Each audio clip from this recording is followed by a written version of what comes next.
그리스도 그 이름을 붙잡고 우리가 영원한 축복을 누려야 된다고 말씀을 붙잡았습니다.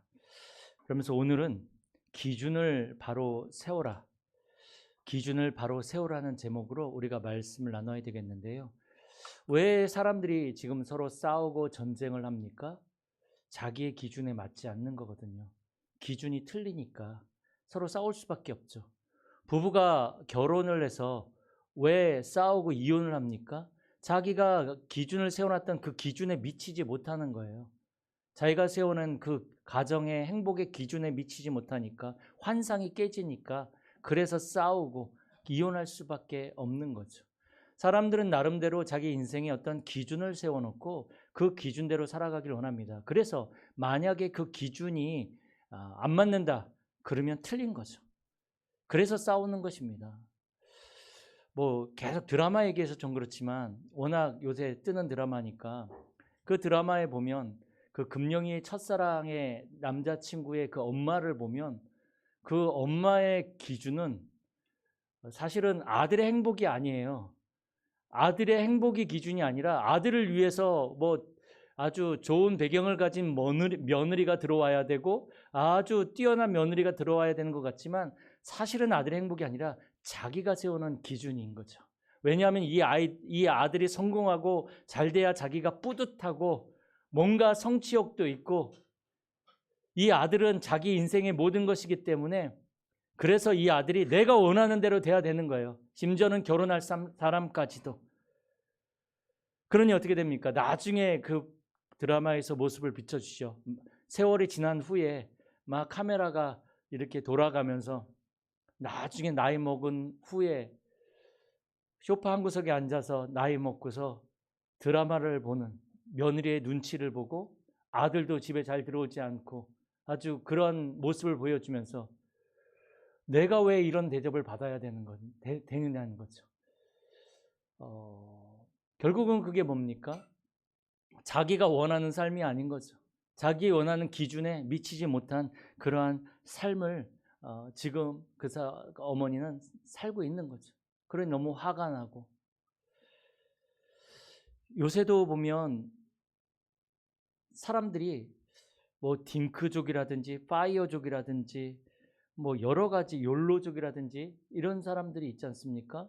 뭐 딩크족 같은 경우는 자녀 없이 자녀 없이 부부끼리 이렇게 살아가는 사람들을 말합니다. 뭐 그 아기가 안 생겨가지고 뭐 그런 사람들이 아니라 일부러 아이들을 낳지 않고 그냥 부부끼리 우리끼리 그냥 지금 현재를 즐기자.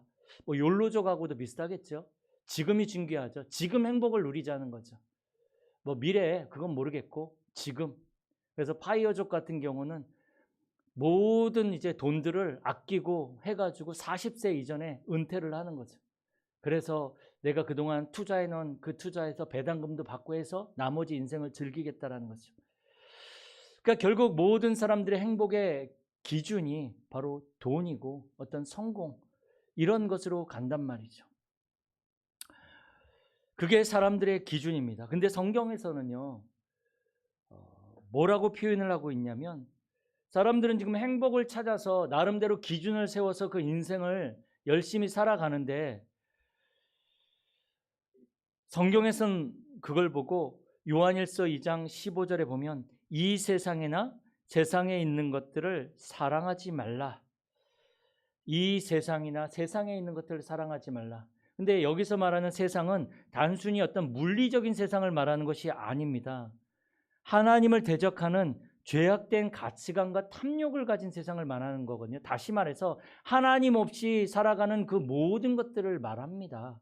단순히 물리적인 것을 말하는 것이 아니고요. 왜 그러냐면 그곳에는 하나님의 사랑이 없다라는 거죠. 그러면서 요한일서 2장 16절에 보면 이는 세상에 있는 모든 것이 너희들이 지금 사랑하고 있는 세상에 있는 모든 것이 육신의 정욕과 안목의 정욕과 이생의 자랑인데 그것이 하나님께로부터 온 것이 아니라는 거예요. 하나님께로부터 온 것이 아니니까 거기에 너희들이 속지 말라는 거예요. 육신의 정욕은 본능적인 욕망을 말하죠. 인간의 본능적인 욕망. 안목의 정욕은 죄로 인해서 왜곡되어진 욕망을 말합니다.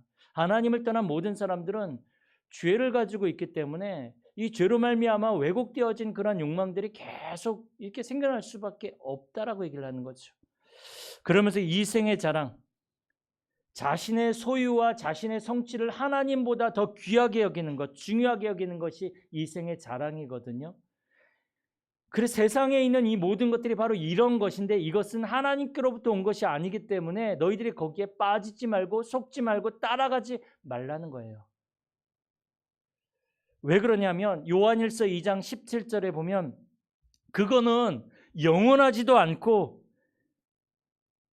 이 세상에 있는 모든 그 정욕들은 다 지나가기 때문에 지나가는 거 붙잡고 따라가지 말라는 거예요. 근데 사람들은 그게 전부인 것처럼 그거를 붙잡고 그거를 따라가니까 하나님 보시기에 그거 따라가지 마. 그거 전부 아니야. 다 지나가는 거야. 영원한 것을 붙잡아라. 그러면서 사람들은 살아가는 모든 기준이 뭡니까? 마태복음 6장 31절에 있는 대로 그러므로 염려하여 이르기를 무엇을 먹을까 무엇을 마실까 무엇을 입을까 하지 마라. 이거 사실은 저도 하는 거거든요. 그런데 하나님은 너희들은 이 말씀하시기 이전에요. 뭐라고 예수님이 말씀하시냐면 야 저기 하늘에 나는 참새도 하나님이 허락하지 않으면 참새도 떨어지지 않아. 하나님은 너희 머리칼까지 세신 바 됐는데 너희들은 달라. 그러니까 무엇을 먹을까 무엇을 마실까 무엇을 입을까 염려하지 마라. 하나님의 모든 관심이 너희들에게 있으니까 그거는 너희들이 걱정할 것이 아니야. 하나님이 다 아셔. 그래서 사실 마태복음 6장 33절에 너희는 먼저 그의 나라와 그의 일을 먼저 구하라 그랬죠. 세상에 있는 것들을 먼저 구하지 말고 먼저 너희들이 하나님을 바라보라는 것입니다. 하나님의 사랑을 너희들이 먼저 체험하라는 것입니다. 그 하나님의 사랑이 우리에게 있으면 사실은 이 모든 것들이 우리에게 더 이상 염려가 되지 않습니다. 왜요? 하나님이 염려하지 말라 그랬으니까 하나님이 책임져 주지 않겠습니까? 생각을 해보십시오. 만약에 누가 정말 그 삼성그룹 회장이 저에게 찾아와 가지고 내가 당신의 미래를 책임져 주겠어. 지금 내가 집을 어느 동네 아파트를 짓고 있는데 그 한 채도 내가 보장해 주고 그리고 당신의 인생을 내가 책임져 주겠어. 근데 현실 나는 돈도 없고 아무것도 할 수 없는데 삼성의 이재용 회장이 와가지고 지금 집도 이제 그 다 지으면 그 아파트한테도 주고 돈도 막 주겠대요. 그거를 또 문서로 보장해 주네? 그러면 우리가 염려할 게 없거든요. 마찬가지로 하나님이 우리에게 우주 만물을 창조하시고 우리를 창조하신 하나님이 우리의 인생을 알고 계시고 우리의 인생을 끌고 가신 하나님께서 너희는 무엇을 먹을까 무엇을 입을까 무엇을 입을까 마실까 염려하지 말라고 하신다면 하나님이 그 삼성 회장보다 못하신 하나님 아니십니다. 그런데 하나님이 없는 사람이라면 이게 인생의 기준이 돼야 되는 게 맞아요. 우리도 염려해야 됩니다. 염려해야 되죠. 당연히 이거 없으면 힘든데. 그런데 우리는 조금 믿음을 회복하자라는 거죠. 믿음을. 하나님을 믿는 믿음을 회복하자라는 거죠. 그러면서 사람들은 인생을 살아갈 때에 마태복음 7장 24절 27절 보면 여기에는 모래 위에 지은 집과 반석 위에 지은 집이 나오죠. 모래 위에 지은 집. 사람들은 모래 위에 짓느냐 반석 위에 짓느냐를 중요하게 생각하지 않습니다. 기준이 뭡니까? 크고 화려하면 돼요. 보기에 굉장히 아름답고 크고 화려한 것이 기준이에요. 어디에 짓든지 그건 상관없어요. 기준이 그거란 말이죠. 우리의 인생이 성공하고 우리의 인생이 뭔가 좀 이루어야 되고 뭔가 좀 과시할 수 있어야 되고 그게 인생의 기준이란 말이죠. 그런데 문제는 뭐냐면 어느 날이라는 시간표 속에서 우리의 인생의 영적 문제라는 그 비바람이 불어왔을 때에 다 무너져 버린단 말이죠. 그런데 무너짐이 심하니라. 완전히 우리의 인생이. 이 사람들의 기준이 크고 화려하고 여기에 보여지는 것에 사실 기준이 있습니다. 그게 기준입니다. 그게 행복의 기준이니까. 크고 화려한 게.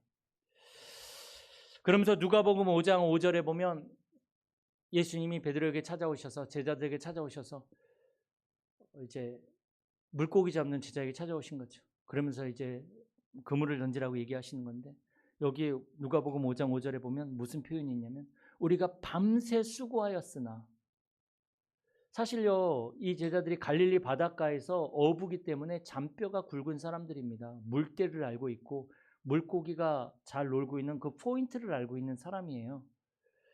그런데 밤새 수고하였으나 얻은 게 없는 인생. 우리가 얼마나 열심히 수고합니까? 얼마나 잘 살기 위해 열심히 일합니까? 그게 틀렸다는 얘기가 아니고 진짜 밤새 내 인생 성공하기 위해서 수고한단 말이에요. 그게 기준이란 말이에요. 성공하기 위해서. 밤새 수고했는데 얻는 것이 없는 인생이라면 얼마나 억울합니까? 정말 열심히 살았는데 내 인생 누구보다도 열심히 노력하며 진짜 밥도 안 먹고 아껴가면서 진짜 독하게 살았는데 아무것도 남는 것이 없는 인생이라면 얼마나 억울합니까? 이게 사람들의 기준이란 말이죠. 이게 틀렸다는 얘기가 아닙니다. 틀렸다 맞았다 이 얘기가 아니라 이게 세상의 기준이 맞아요. 이렇게 살아야 성공도 하고 이렇게 살아야 정말 얻는 것도 있습니다. 그런데 문제는 뭐냐면 아까 말씀드린 대로 요한일서 2장 17절인 대로 이게 다 지나가는 거란 말이죠. 영원하지 않단 말이죠. 하나님의 사랑이 없단 말이죠. 거기에는. 어느 날 사람들이 기준을 삼았던 그 모든 기준들이 무너지는 시간표가 옵니다. 내가 절대라고 생각했던 그게 무너지는 시간표가 온다고요. 아까 처음에 서론에서 말씀드렸던 그 드라마에서 그 엄마의 정말로 인생의 절대 그건 뭐였습니까? 아들이었어요. 아들. 아들이 내 성공의 기준이에요. 나의 꿈을 이루어주는 거죠. 아들을 통해서. 사실 우리 한국의 모든 부모님들 옛날에 그랬지 않습니까? 너무 고생하고 힘드니까 우리 자녀 잘 돼야지. 그거 맞는 건데요. 그 틀린 거 아닙니다. 그런데 그 기준이 무너지는 시간표가 오는 거죠. 그 기준이.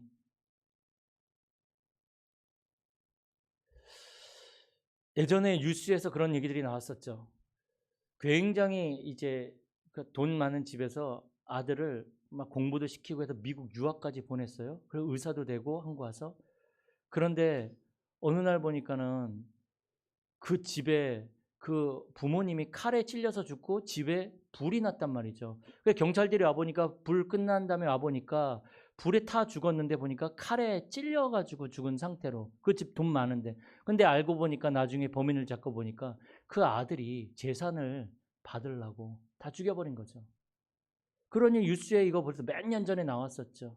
아들을 정말로 성공시키기 위해서 미국 유학까지 보내고 다 만들어놨는데 그 믿었던 아들이 자신들을 죽이고 집에 불 지르고 몇 달 전인가요? 뉴스에 나왔죠. 아들이 아버지를 죽이고 그 딸이 그 아버지를 그걸 경찰에 신고하고 이런 일들이 막 벌어지고 있습니다. 지금 행복이라고 생각했던 그 기준이 무너지는 시대가 되어진 것입니다. 돈 때문에. 그게 돈도 행복의 기준이 아닌 거예요. 어떻게 보면 그 돈 때문에 그 아버지를 죽이고 그 자녀를 죽이고 그 복지금 타고 그거 하겠다고 아예 그 입양해가지고 학대해서 죽이고 내가 기준을 가지고 살았는데 어느 날이란 시간표 속에 비가 내리고 창수가 부고 바람이 불고 그래서 그 집에 부딪힐 때 그 무너져 내린데 그 무너짐이 심하니라. 그런 어느 날이란 시간표가 우리 인생에 우리의 기준을 무너뜨리는 그 시간표가 반드시 찾아옵니다. 누구에게나.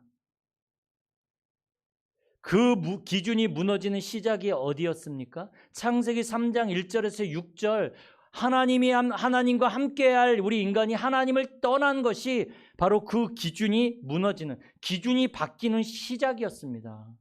그래서 인간은 죄를 가지고 살아가면서 마귀의 자녀로 살아가게 된 거죠. 이게 모든 문제의 시작이고 모든 기준이 바뀌는 시작이었습니다. 이걸 보고 우리는 영적 문제다, 모든 문제의 시작이기 때문에 근본 문제다라고 얘기를 합니다.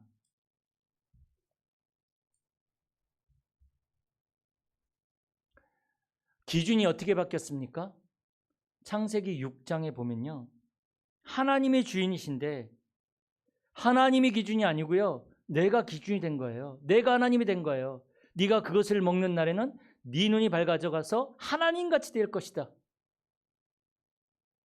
기준이 바뀌어버린 거죠. 하나님의 말씀을 붙잡고 말씀을 따라가야 될 인간이 어떻게 됐습니까? 마귀의 말을 듣고 마귀의 말을 선택한, 기준이 바뀌어버리게 된 것입니다. 하나님의 말씀보다 사람의 말과 다른 것을 붙잡기 시작한 거죠. 그게 창세기 3장 사건입니다. 그렇게 기준이 바뀐 거예요. 주인이 바뀌어버린 거예요. 주인이. 창세기 6장에 보면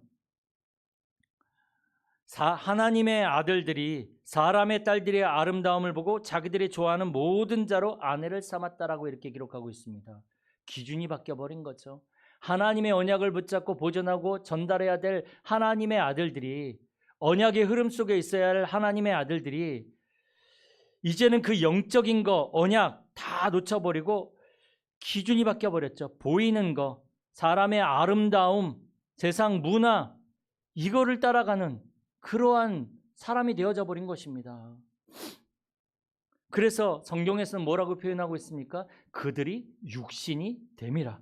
기준이 바뀌어버린 거죠. 육신으로 바뀌어버린 거예요. 창세기 11장에 어떻게 기준이 바뀌었습니까? 11장은 뭡니까? 바벨탑 사건이죠. 홍수 이후에 그 함의 손자 중에 니무롯이라는 그 사람이 나와서, 니무롯은 성경에 보니까 고대의 용사라, 하나님 앞에 용감한 자라고 이렇게 표현되어 있는데, 그게 원어를 찾아보면 하나님을 대적하다라는 뜻이 있습니다. 그 용감하다란 말에. 그러니까 처음으로 하나님을 대적하고 사람들을 굉장히, 이 고대 문헌에 찾아보면 사람들을 굉장히 사냥하듯이 사람들을 막 사냥하고 이렇게 억압하고, 그래서 그 니무롯이라는 사람이 바벨이라는 나라를 세우고 또 여러 나라를 세웠어요. 그리고 거기에 바로 바벨탑을 세운 거거든요. 그런데 이 바벨탑을 세우면서 뭐라고 얘기를 합니까? 우리의 이름을 내자. 우리의 이름. 뭡니까? 하나님의 이름 필요 없어. 하나님 더 이상 필요 없어. 우리의 이름을 내자. 그러면서 이제는 홍수 하나 내려봐. 홍수 내려봐. 이제 우리는 이 바벨탑을 하늘에 닿게 해서 이 홍수를 면하자. 하나님 한번 홍수 내려봐. 우리가 이거 피할 수 있어. 인간이 최고야. 하나님 하지마. 우리의 이름을 내. 이제 더 이상 우리가 이제 우리의 이름을 내면서 우리가 하나님 돼서 살아가자. 기준이 바뀌어버린 거죠. 완전히. 이게 오늘날 하나님 없이 살아가는 모든 사람들의 기준입니다.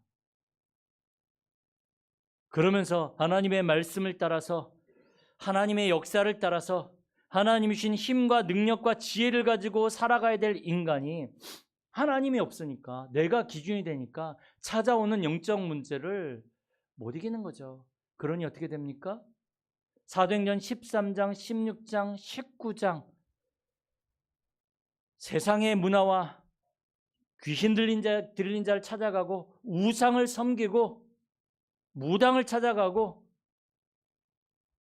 그게 기준이 돼버렸어요. 하나님이 없으니까.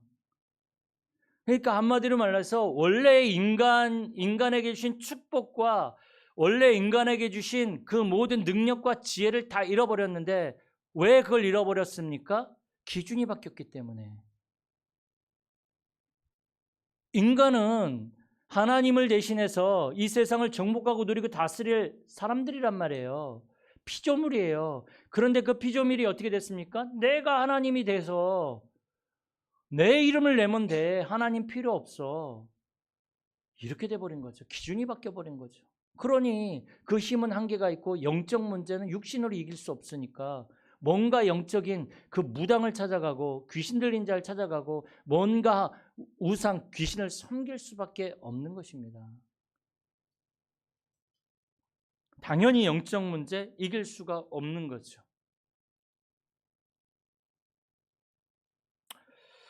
그래서 이제 우리는 기준을 바로 세워야 합니다. 인간이 기준이 아니라 하나님이 우리의 기준이 되어줘야 합니다. 기준 바꾸지 않으면 우리의 인생은 쳇바퀴 도는 그 영적 문제에서 우리는 살아갈 수밖에 없습니다. 어떠한 기준을 세워야 합니까? 오늘 읽은 로마서 3장 24절에서 28절, 예수 그리스도를 믿는 믿음이 우리의 기준이어야 합니다. 왜 그렇습니까? 왜냐하면 하나님이 예수 그리스도로 말미암아 우리를 속량하시고 그 예수 그리스도로 말미암아 우리를 의롭다 하셨기 때문에 그렇습니다. 그래서 24절 보면 그리스도 예수 안에 있는 속량으로 말미암아, 죄사함이죠, 속량이. 이 속량으로 말미암아 하나님의 은혜로 값없이 의롭다 하심을 얻은 자 되었느니라. 그러면서 25절에 이 예수를 하나님이 그의 피로써 믿음으로 말미암는 화목 제물로 세우셨으니, 우리 인간과 하나님 사이에 담이 막혔는데, 원수가 되어졌는데 예수 그리스도가 하나님과 인간 사이에 화목케 하는 화목 제물이 되신 거예요.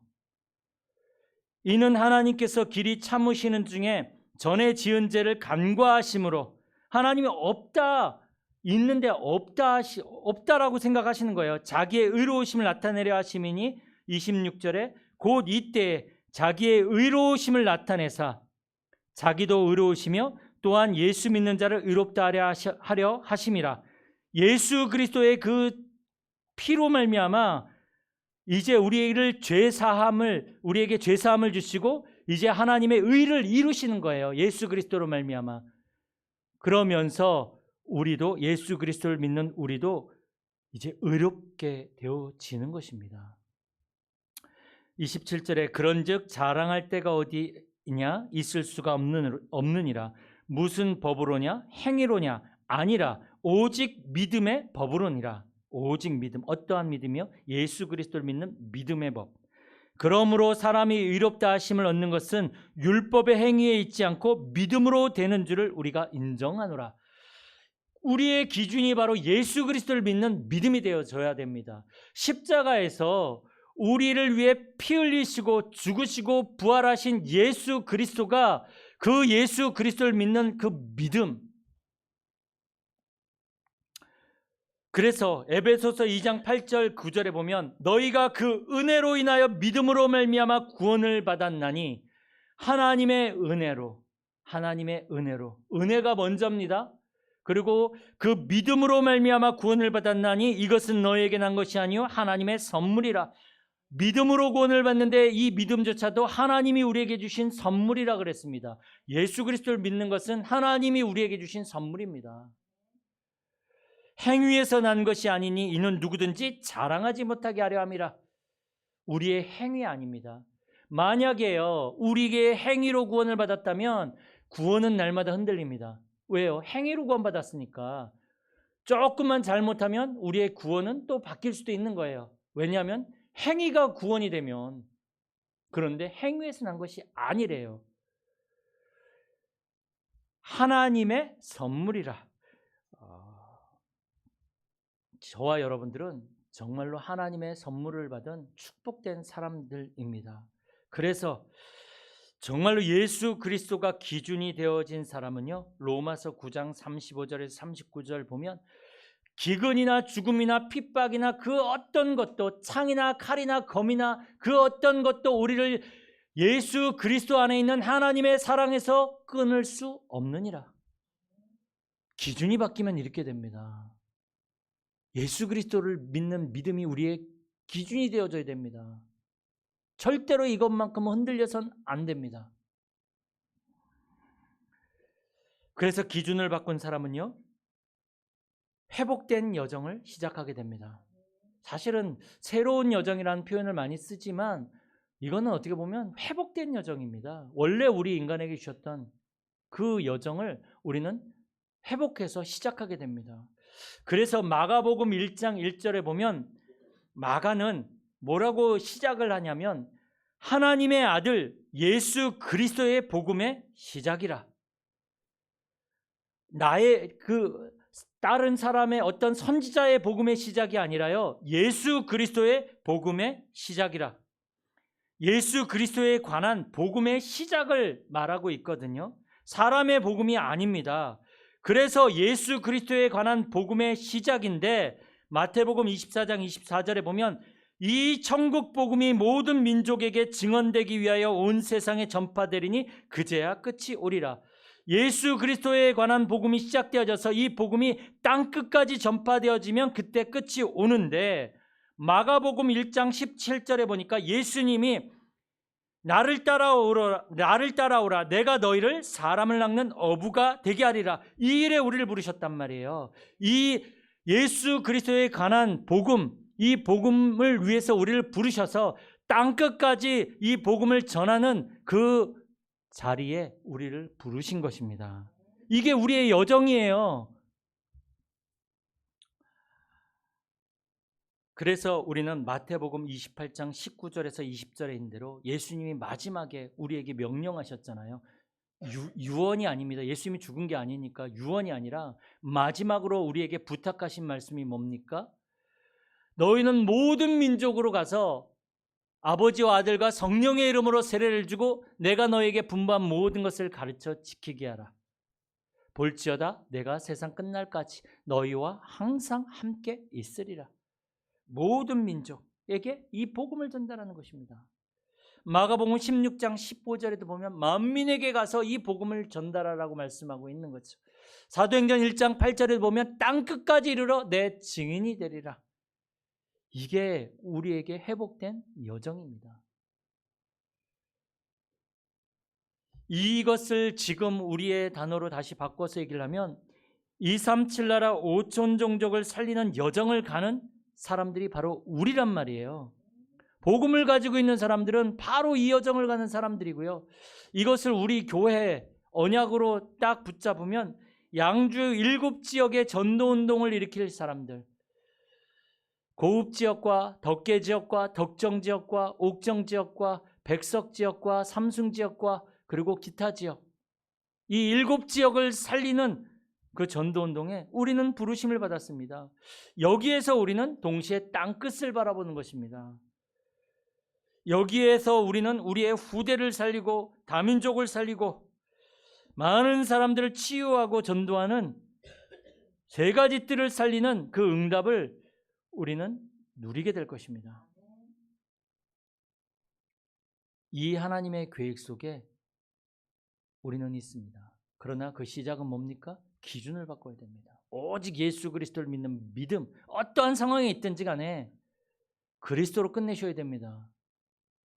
너무나 많은 일들과 너무나 많은 상황들과 말들과 갈등 속에 정말 우리가 그리스도를 바라볼 수 있다면, 하나님의 말씀을 붙잡을 수 있다면 하나님은 그 말씀을 성취하실 것이고 복음의 능력으로 역사하실 것입니다.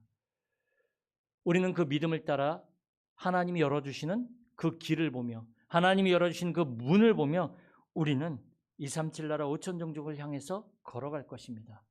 그 속에서 하나님은 우리에게 우리 교회 올해 시작하면서 붙잡았던 빛의 경제, 빛의 경제가 뭡니까? 넓히시는 로봇의 경제, 샘의 근원의 경제, 이삭에게 주셨던 100배의 그 열매의 경제, 그 세계복음화의 경제를 하나님은 우리에게 반드시 주실 것입니다. 기준을 바꿨더니 이 축복을 누리는 우리 모든 성도님들이 되어지길 축복합니다.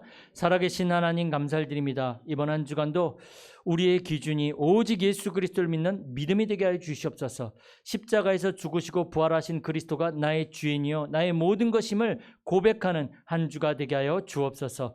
주 예수 그리스도의 이름으로 기도드립니다. 아멘. 우리 찬송가